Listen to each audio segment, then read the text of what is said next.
ਇਕ ਓੰਕਾਰ ਸਤਿਗੁਰ ਪ੍ਰਸਾਦ। ਦੇਗ ਤੇਗ ਫਤਿਹ ਨੁਸਰਤ ਬੇਦ ਰੰਗਿਆ ਫਤਿਹ। ਨਾਨਕ ਗੁਰੂ ਗੋਬਿੰਦ ਸਿੰਘ ਜੀ ਸ਼੍ਰੀ ਅਕਾਲ ਪੁਰਖ ਜੀ ਸਹਾਇ। ਇਕ ਓੰਕਾਰ ਸ਼੍ਰੀ ਵਾਹਿਗੁਰੂ ਜੀ ਕੀ ਫਤਿਹ। ਸਾਖੀ ਪਾਤਸ਼ਾਹੀ ਦਸਵੀਂ ਜੀ ਕਾਰਨ ਕੀ ਸੰਮਤ 1764 ਮਹੀਨਾ ਭਾਦਰੋ ਵਿੱਚ ਸ਼੍ਰੀ ਸਤਿਗੁਰੂ ਜੀ ਦੱਖਣ ਦੇਸ਼ ਨਾਂਦੇੜ में ਚਰਨ ਧਾਰੇ ਤੇ ਹਜੂਰ ਦੀ ਅਸਵਾਰੀ ਨਾਲ ਬਹਾਦਰ ਸ਼ਾਹ ਬਾਦਸ਼ਾਹ ਵੀ ਆਇਆ। ਸਾਹਿਬ ਦੀ आज्ञा में चले ते बहुत सेवा करे। बहादुर शाह नांदेड़ में गोदावरी दे कंडे डेरा किया और साहिब वहां से 4 कोह ब्राह्मण नाम ग्राम सी जिसदा नाम मगरों सतगुरु जी ने हीरा घाट रखिया। तहां जाए डेरा होया साहिब दा। श्री सतगुरु जी उहां चरण धारे।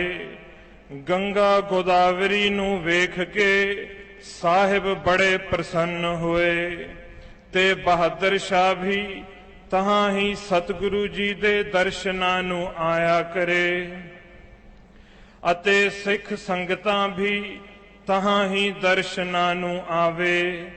कई दिन साहिब तहां ही दर्शन देते रहे और सर्वत खालसा दर्शन करता रहा। पुनः गुरु साहिब जी नगीना घाट आए और वहां दीवान लगाए। साहिब बैठे दर्शन देते हैं और सर्वत खालसा दर्शन करता है। उस समय सतगुरु जी ने फरमाया, जो नांदेड़ का नाव सतयुग में गोबिंद नगरी था। नांदेड़ के हेठ नदी बहती थी बाण गंगा। यह सतयुग में सतलुद्र था। यहाँ दूध की नदी बहती थी और 9 नाथ 84 सिद्ध इस गोबिंद नगरी बीच समाने हैं। यहाँ कुल 100 सोने के महल थे। 40 कोस में गिरद बसदी सी। यहाँ देवताओं की जगह है और यहाँ हमारे भी तप का स्थान है। ता खालसे जी अर्ज गुजारी, जी गरीब नवाज वो कौन सा तप का स्थान है। तद गुरु साहिब जी ने दया सिंह जी के प्रति फरमाया, जो असी तीर चलावने हाँ ए तीर जहां लगे वो हमारा स्थान है।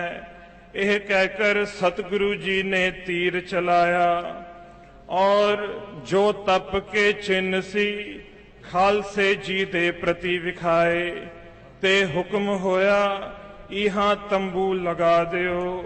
ता खालसे जी तंबू लगाए दिया और दीवान सजाया गया। गुरु साहिब जी दया धार के आदर्शन देते हैं और सर्वत खालसा दर्शन करता है।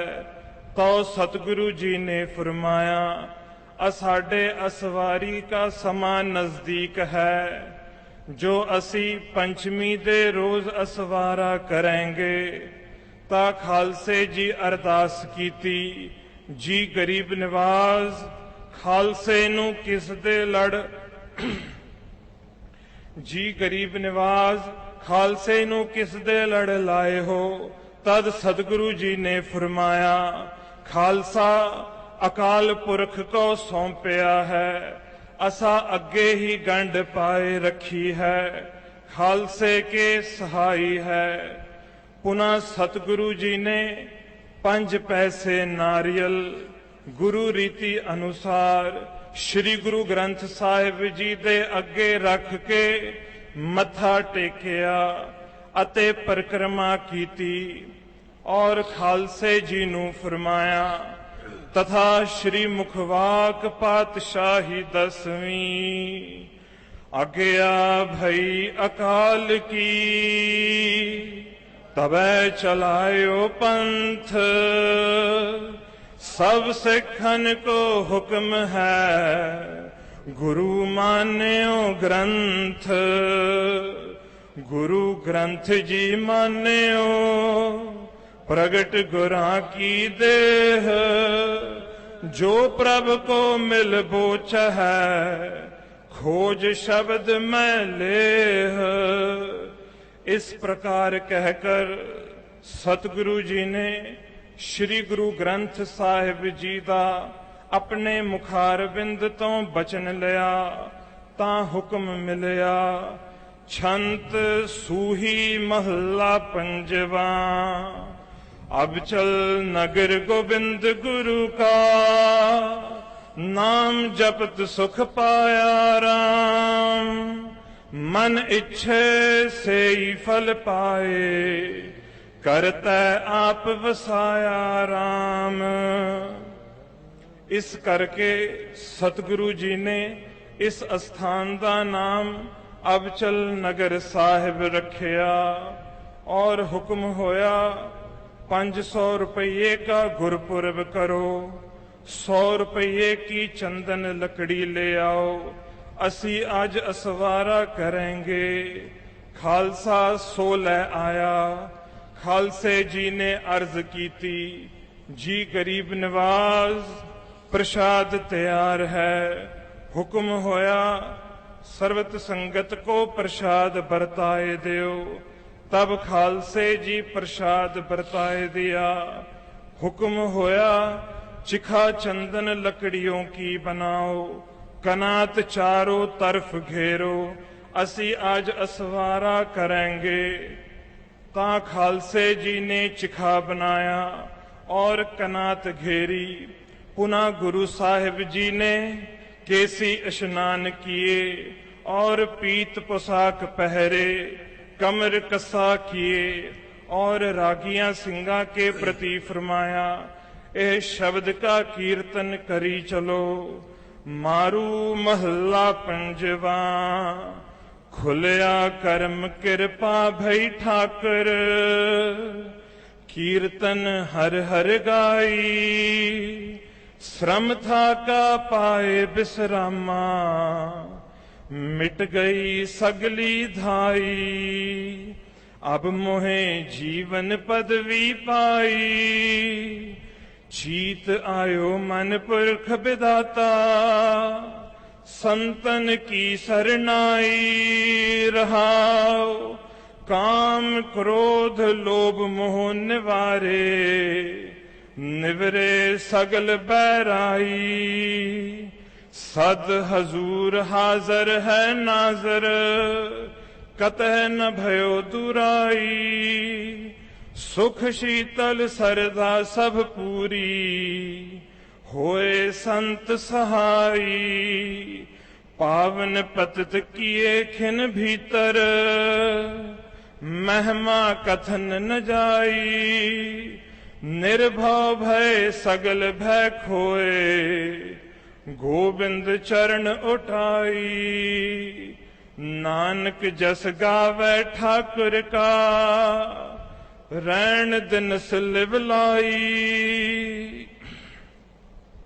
तैसे ही रागी सिंह आगे आगे कीर्तन करी चले और पीछे पीछे सर्व संगत के संजुगत श्री सतगुरु जी कनात दे पास जा प्राप्त होए और खालसे जी नू उपदेश दिता।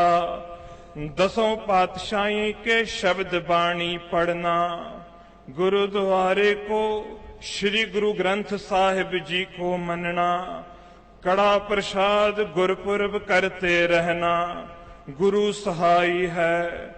जो कोई खालसे की रहत बीच रहेगा, तिसका हों बेली हाँ। श्री मुखवाक रहत प्यारी मोहे को, सिख प्यारा ना है। सिख प्यारा नाहे मम, रहत प्यारी आहे। इते आदिक उपदेश दे के सतगुरु जी कनात विच प्रवेश होए। पुनः अग्नि दी लाट आकाश वल उठी और विच बड़ा भारी प्रकाश होया। जय जयकार दे शब्दां दी धुनी खालसे जी दे कन्ना विच प्रवेश होई और पुष्पा दी बरखा देख के खालसे जी बड़े विस्मय होए और पैर दिन चढ़े। अंगीठा फोलिया तां एक किरपान निकसी, सो अस्थान थापना करी। सम्मत 1765 मिति कतक सुदी पंचमी दिन वीरवार दखन देश नांदेड़ में श्री गुरु कलगीधर साहिब जी ने चरण धारे। 31 बरस 1 महीना 11 दिन सतगुरु जी ने गुरियाई कीती। 41 वर्ष 9 महीने 28 दिन की उम्र हुई। दोहरा नानक गुरु गोबिंद सिंह जी पूरन गुर अवतार। जगमग जोत बिराज रही श्री अबचल नगर अपार। ए सवैया 10 दिन आगे कारण के उचारे थे।